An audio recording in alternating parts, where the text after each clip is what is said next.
कहानी की शुरुआत में हम देखते हैं कि बहुत साल पहले सनलाइट का एक ड्रॉप जमीन पर गिरा था और उसी से एक बहुत ही खूबसूरत और मैजिकल फूल उगा था। और सालों तक गौतम नाम की एक बूढ़ी औरत इस फूल की मदद से अपनी जवानी को बरकरार रखा करती थी। वो सबसे इस फूल को छुपा कर रखती थी और बीच बीच में आकर इस फूल के सामने गाना गाती थी। उसके बाद इस फूल से रोशनी निकलती थी और उसी मैजिक से गौतम जवान हो जाती थी। लेकिन करीब के ही एक किंगडम की क्वीन माँ बनने वाली थी और उनकी तबीयत बहुत खराब थी और उन्हें ठीक करने के लिए उस किंगडम के किंग उनके सभी सोल्जर्स को उस मैजिकल फ्लावर को ढूंढ कर लाने के लिए ऑर्डर देते हैं और सारे सोल्जर्स मिलकर हर जगह पर उस फूल को ढूंढते रहते हैं। गौतम उन सब से इस फूल को छुपा कर रखने की कोशिश करती है, लेकिन सोल्जर्स के हाथों वो फूल लग ही जाता है और उसके बाद उस फूल से क्वीन की तबीयत ठीक हो जाती है और उसके बाद वो एक बहुत ही खूबसूरत प्यारी सी प्रिंसेस को जन्म देती है जिसके सुनहरे बाल थे और उसका नाम होता है रपुंजल। उसके बाद एक दिन गौतम चुपके से पेरिस के अंदर आती है और वो देखती है कि प्रिंसेस की जो सुनहरे बाल है उसी के अंदर उस फ्लावर के हीलिंग पावर्स आ गए हैं और वो प्रिंसेस के थोड़े बाल काट लेती है। लेकिन वो देखती है कि बाल काटने से उसका मैजिक खत्म हो जाता है और वो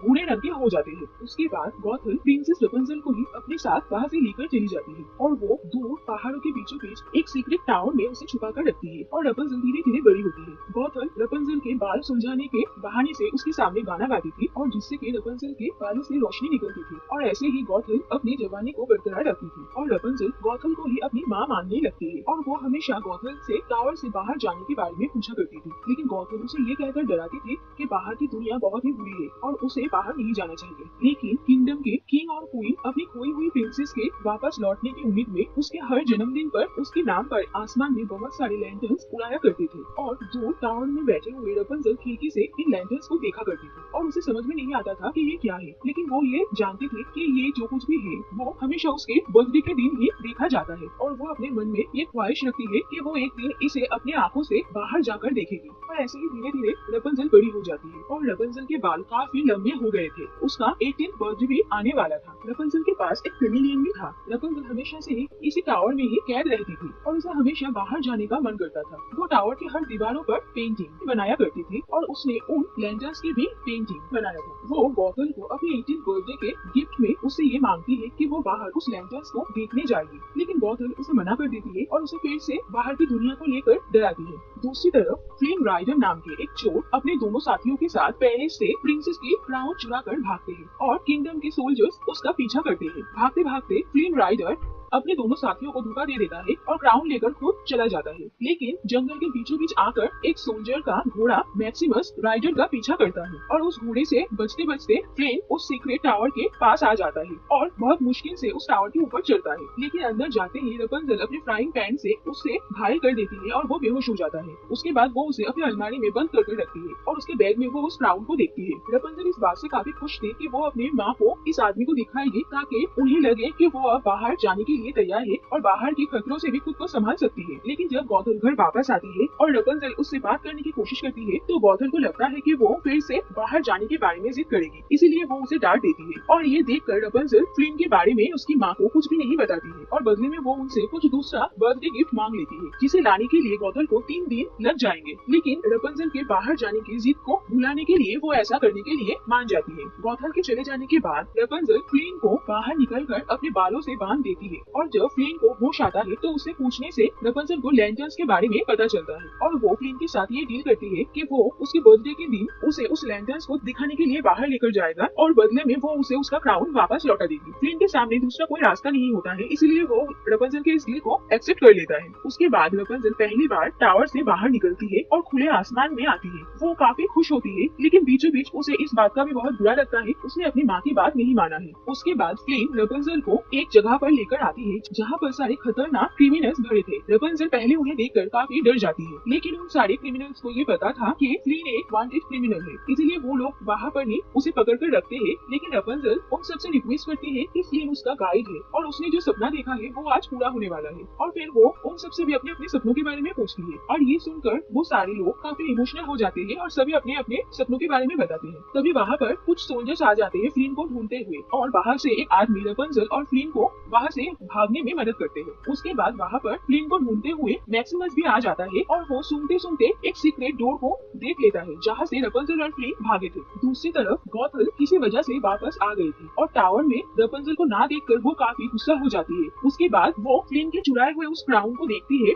जिससे कि वो काफी डर जाती है। उन सोल्जर्स ने फ्लिन के दोनों साथियों को पहले ही पकड़ लिया था और वो लोग उनके साथी थे, लेकिन मौका देखकर वो लोग खुद को छुड़ा लेते हैं और वहाँ से भाग जाते हैं। दूर खिड़की से गॉथल ये सब कुछ देख रही थी। दूसरी तरफ रपुंज़ल और फ्लिन भागते हुए एक जगह पर पहुँचते हैं, लेकिन थोड़ी देर में उनके पीछे पीछे सोल्जर्स भी आ जाते हैं और उनकी भागा दौड़ी से वहाँ पर बने हुए एक पानी का बांध टूट जाता है जिससे कि चारों तरफ पानी भर जाता है। भागते भागते रपुंज़ल और फ्लिन एक गुफा के अंदर जाते हैं, लेकिन वहाँ पर भी पानी भर जाता है और गुफा का मुंह बंद हो जाता है। उसके बाद वो दोनों ही गुफा के किसी दूसरे रास्ता को ढूंढते हैं, लेकिन उन लोगों को कोई रास्ता नहीं मिलता है और उन लोगों को समझ में आता है कि उन लोगों के बचने का और कोई रास्ता नहीं है। रपुंज़ल इस बात से काफी दुखी हो जाती है और उसे लगता है कि ये सब कुछ उसी की वजह से हो रहा है। वो दोनों ही समझते हैं कि ये उन लोगों का आखिरी वक्त है, इसीलिए वो दोनों ही एक दूसरे से अपना अपना सच कहते हैं। फ्लिन रपुंज़ल से कहता है कि उसका असली नाम है यूजीन और रपुंज़ल उसे कहती है कि उसके बाल मैजिकल है और वो जब गाना गाती है तब उसके बालों से रोशनी निकलती है। और ये बात कहते ही रपुंज़ल के दिमाग में एक आइडिया आता है और वो गाना गाकर अपने बालों से रोशनी निकालती है जिससे कि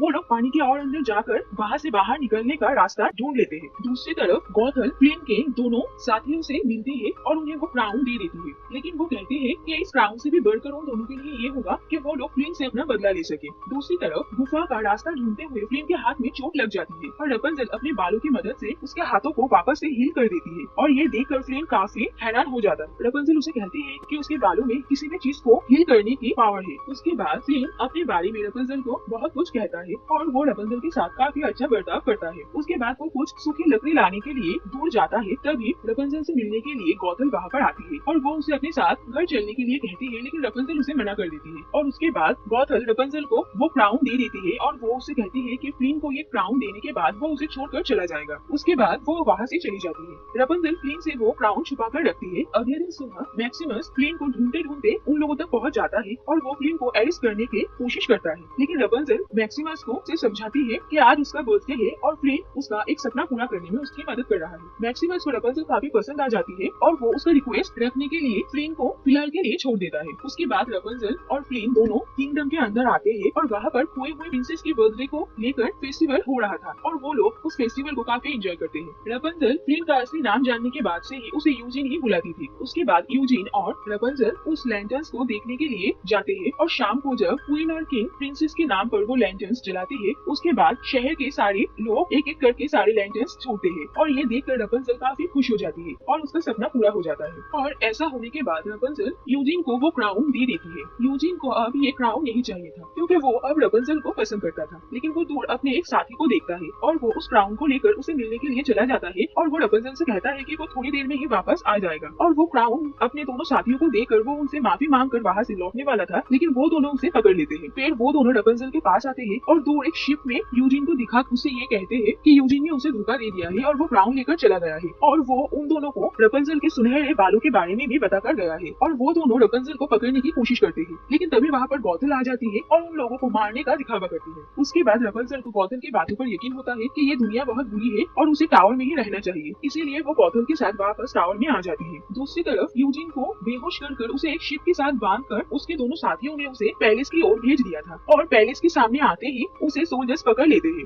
दूसरी तरफ टावर में वापस आने के बाद रपुंज़ल काफी उदास थी और उसके हाथ में एक रुमाल था जहाँ पर एक सिंबल बना हुआ था और वो देखती है कि उसके बनाए हुए हर पेंटिंग्स में अनजाने में ही उसने ऐसे ही सिंबल्स बनाया था। और फिर उसे एक विजन आता है और वो देखती है कि वो एक खोई हुई प्रिंसेस है और उसके बाद उसे सारी असलियत का पता चल जाता है और वो गॉथल से साफ साफ इन सब के बारे में पूछती है। उसे सारा सच पता चल गया है। ये देखकर गॉथल उसके साथ काफी स्ट्रिक्ट होती है। दूसरी तरफ यूजीन को सोल्जर्स उसके क्राइम के लिए फांसी देने के लिए लेकर जा रहे थे और यूजीन पास के एक दूसरे सेल में उसके दोनों साथियों को बंधा हुआ देखता है और उन दोनों से ही उसे गॉथल के बारे में पता चलता है और वो वहाँ से निकलने की कोशिश करता है लेकिन नहीं निकल पाता। लेकिन तभी वहाँ पर वो सारे ठग्स आ जाते हैं और यूजीन को वहाँ से निकलने में मदद करते हैं और यूजीन को पता चलता है कि मैक्सिमस ने ही उन लोगों को यहाँ पर बुलाया है और फिर यूजीन मैक्सिमस के साथ वहाँ से निकल जाता है और टावर के सामने पहुँचता है। लेकिन गॉथल ने पहले से ही रपुंज़ल को बांध कर रखा था और वो धोखे से यूजीन को ऊपर लेकर आती है और पीछे से उस पर छुरे से वार कर देती है। यूजीन की हालत देखकर रपुंज़ल गॉथल से ये रिक्वेस्ट करती है कि वो उसे अगर एक बार ठीक कर लेगी तो वो हमेशा हमेशा के लिए गॉथल के साथ रहने के लिए तैयार है।